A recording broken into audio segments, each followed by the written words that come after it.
Hello guys, आज म बनाउन गइरहेको छु जला जला नेवारी कम्युनिटीमा एकदमै फेमस डिस हो र यसको टेस्ट पनि वाउ वाउ वाउ नै हुन्छ।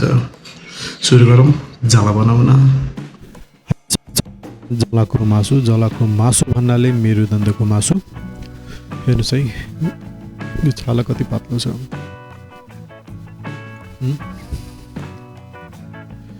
यो राँगाको छाला हो। ल हेर्नुहोस्, यो कति पातलो खालको छ। अब हामी के गर्छौँ भने एक्चुअली जला चाहिँ खाना चाहिँ तपाईँको चाहिँ कसो भने ल्याएर अनकुक नै खाने हो मसला मोलेर। तर यो अलि एकदमै र छ, त्यस कारणले गर्दाखेरि म चाहिँ यसलाई 5 मिनट जति हाई हिटमा ग्रिल गर्छु। छाला चाहिँ हाम्रो किन भन्दाखेरि चाहिँ यो मजाले आगोले पोलिसकेको भएको कारणले गर्दाखेरि इट्स अलरेडी कुक नै हुन्छ।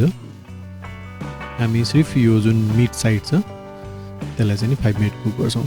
यदि होइन तपाईँलाई चाहिँ त्यति खानु चाहिँ यो जुन छालासँग जोडिएको जुन मासु छ त्यसलाई निकालेर मात्र छालाको पनि हामी खान चाहिँ सक्छौँ।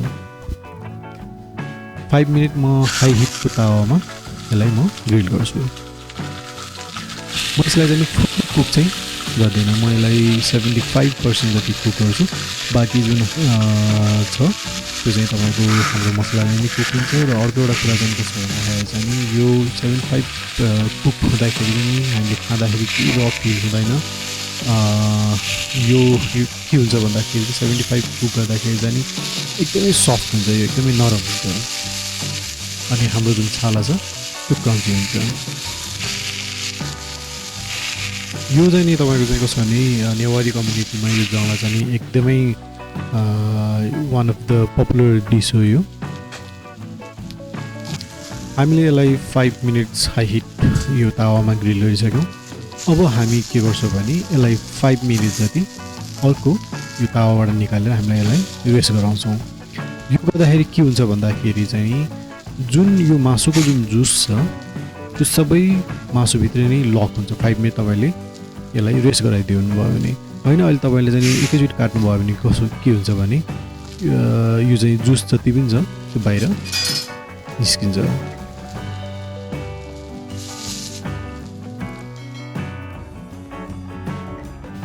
हामीले यसलाई 5 मिनट रेस्ट गराइसक्यौँ। अब हामी यसलाई कट गर्छौँ। हेर्नुहोस् है, यो 75% कुक छ। हेर्दै खाउँ लाग्ने खालको। मैले अघि भनिहालेँ यो 75% कुक भए पनि यो खाँदाखेरि एकदमै टेस्टी हुन्छ। यसलाई मैले सबभन्दा फर्स्ट चाहिँ एउटा सानो साइजमा कट गरेँ, त्यसपछि मैले फेरि यसलाई एकदमै रफली चप गर्छु।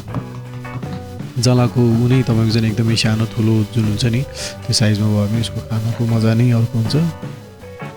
र मैले यो रफली चप गरिसकेपछि बोलमा राखेँ। अब म यसमा मसला हाल्छु।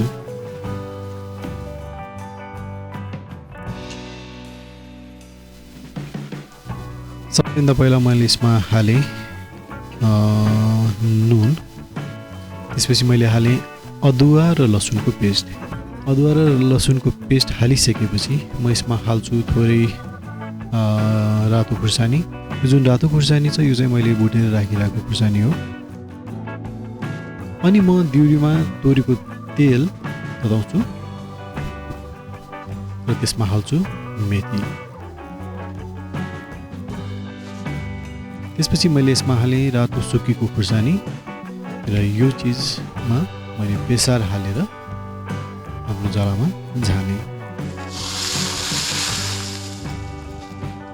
अब तेल चिसो हुनु दिनु अनि हामी यसलाई मजाले हातले मोल्छौँ। यो बनाउनु पनि एकदमै सिम्पल छ। यसमा जुन इन्ग्रिडियन्ट हाम्रो जान्छ त्यो एकदमै थोरै इन्ग्रिडियन्टहरू छ। यो मजाले तपाईँ बनाउन सक्नुहुन्छ। र मैले अघि भनिहालेँ यो खाँदाखेरि पनि यत्तिकै टेस्टी हुन्छ।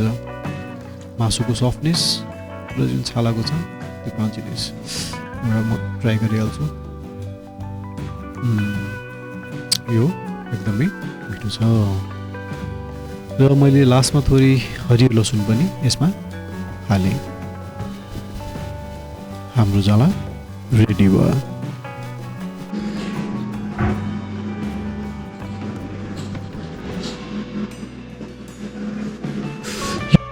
हामीसँग जला र जला सधैँ खाँदाखेरि चाहिँ अलिकति वास यस लोकल रक्सी भयो भने यसको मजा वाउ अब हामी यसलाई टेस्ट गरौँ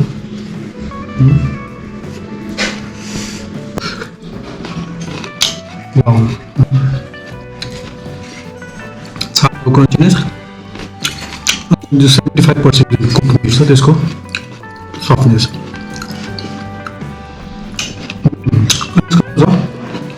सँग लोकल आहा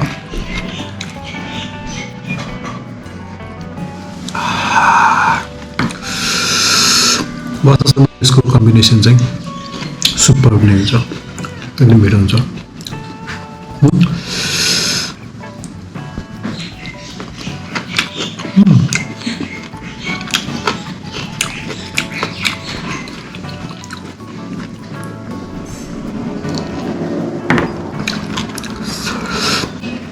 सिम्पल र फरक रेसिपीको लागि मेरो च्यानललाई लाइक शेयर अनि सब्सक्राइब गरिदिनु होला चीयर्स चीयर्स